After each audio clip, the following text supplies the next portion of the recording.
किन 5 लोगों को माता सीता ने दिया था श्राप जो आज भी सत्य है। आखिर बिहार के गया में क्यों नहीं उगता तुलसी का एक भी पौधा? क्यों ब्राह्मण कभी संतुष्ट नहीं होता? फल्गु नदी सिर्फ नाम की नदी है।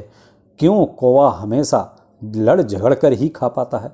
कौवा, तुलसी, ब्राह्मण व गाय को माँ सीता ने क्यों श्राप दिया था, इसके बारे में कुछ लोग ही जानते हैं।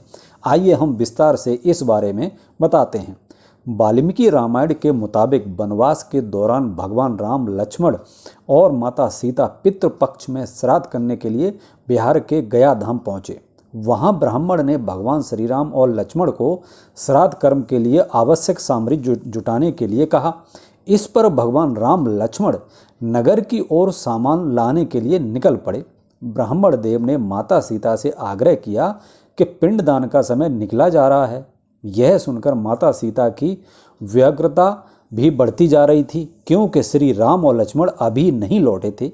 इसी दौरान दशरथ जी की आत्मा ने उन्हें आभास कराया कि पिंडदान का वक्त बीता जा रहा है।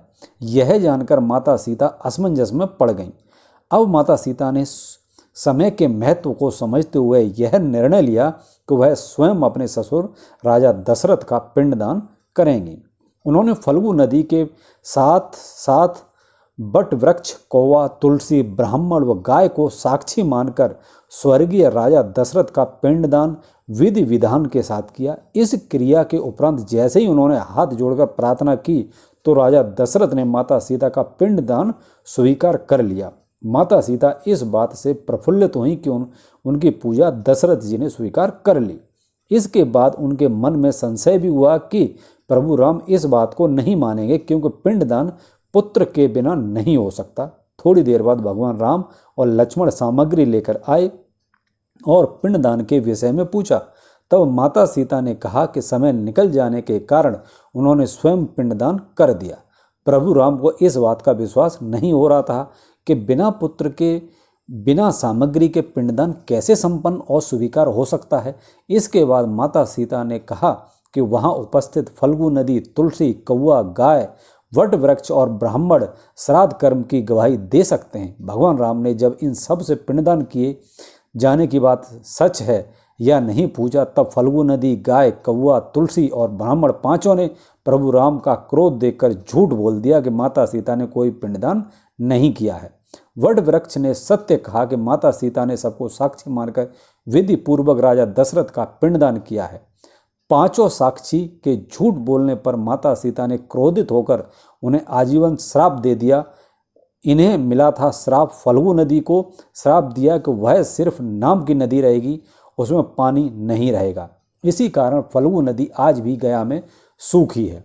गाय को श्राप दिया कि गाय पूजनीय होकर भी सिर्फ उसके पिछले हिस्से की पूजा की जाएगी और गाय को खाने के लिए दर बदर भटकना पड़ेगा। आज भी हिंदू धर्म में गाय के सिर्फ पिछले हिस्से की पूजा की जाती है।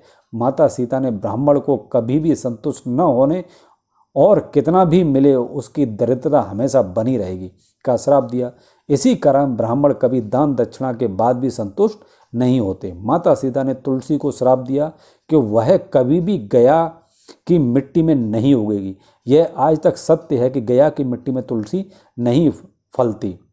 और कौवा को हमेशा लड़ झगड़ कर खाने का श्राप दिया था। कौवा आज भी खाना अकेले नहीं खाता। दीर्घायु का दिया था आशीर्वाद। माता सीता ने जहां इन पांचों को श्राप दिया, वहीं सच बोलने पर वट वृक्ष को आशीर्वाद दिया कि उसे लंबी आयु प्राप्त होगी, वह दूसरों को छाया प्रदान करेगा।